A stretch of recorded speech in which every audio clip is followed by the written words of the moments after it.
एक लड़का था। वह काफी गरीब था। उसके पास ना तो कुछ खाने को था और ना ही रहने को घर था।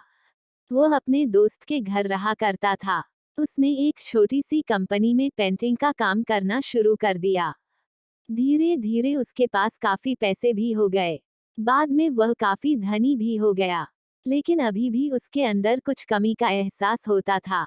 जब वह छोटा था तभी उसके माता पिता इस दुनिया से चले गए थे। उसने कभी प्रेम को नहीं जाना था। एक दिन जब वह अपने किसी काम से बाहर गया था तो उसे एक लड़की दिखी जो कि काफी अच्छी और खूबसूरत थी। उसको देखते ही इस लड़की को उस लड़के से प्रेम हो गया। वह काफी देर तक उस लड़के को देखती रही। कुछ देर बाद वह लड़की वहां से चली गई। कुछ दिनों तक यह लड़का उस लड़की को खोजता रहा लेकिन वह लड़की न मिली। लेकिन नियति ने उस लड़का से इस लड़की को मिला दिया। वह लड़की इस लड़के के घर काम की तलाश में आई थी। लड़के ने लड़की को तुरंत घर के काम के लिए रख लिया। जब वह लड़की इस लड़के से मिलने आई थी तो उस समय इस लड़के ने कुछ शब्द भी साफ से नहीं बोल पा रहा था, जिससे लड़की को लगा कि यह लड़का गूंगा है। लड़का भी जान गया था कि यह लड़की हमें गूंगा समझती है। इसके साथ यह लड़की समझ गई थी कि यह लड़का इस घर का नौकर है ना कि मालिक है। अब जब भी यह लड़का उस लड़की के पास जाता तो गूंगा बन जाता है। धीरे धीरे वह लड़की इस लड़के पर काफी रहम खाने लगी। अब उसे इस लड़के के लाचारी पर प्यार होने लगा। लेकिन फिर वह लड़की एक बात से डर कर पीछे हट जाती थी। इस लड़की के भी माता पिता बचपन में ही मर चुके थे। इस लड़की को इसके चाचा ने पाला था और वह चाहता था कि वह जब तक जिंदा रहे यह लड़की उसके खाने और पीने का पैसा दे।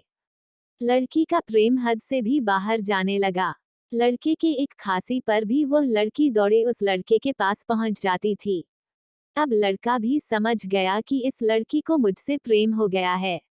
लड़का भी बहुत ज्यादा उस लड़की से प्रेम करता था। उसने पहले लड़की के बारे में सब कुछ पता किया। जब उसे सब पता चल गया तो वह बहुत रोने लगा क्योंकि उसने गूंगे होने का झूठ बोला था। अब वह दिनों रात रोने लगा।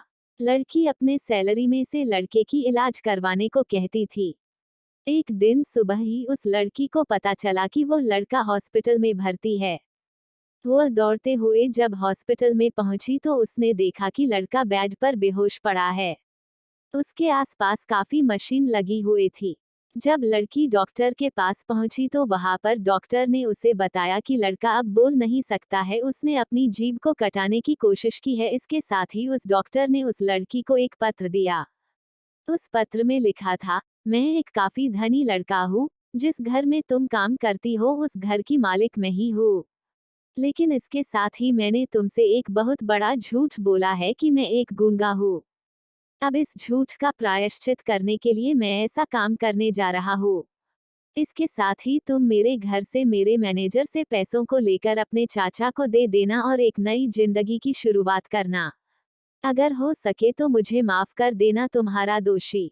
इस पत्र को पढ़ने के बाद उस लड़की के आंख आंसू से भर आए। वह दौड़ते हुए मंदिर में गई। उसने भगवान के सामने कसम खाया कि जब तक वह लड़का बोलने नहीं लगता है तब तक वह कुछ नहीं खाएगी, भले ही वह मर क्यों न जाए। इधर डॉक्टर भी उस लड़के की इलाज कर रहे थे।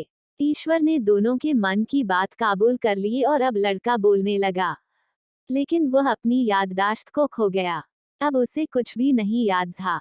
अब इसके बाद लड़की ने उसके याददाश्त के लिए काफी कुछ किया लेकिन याददाश्त न आ सका।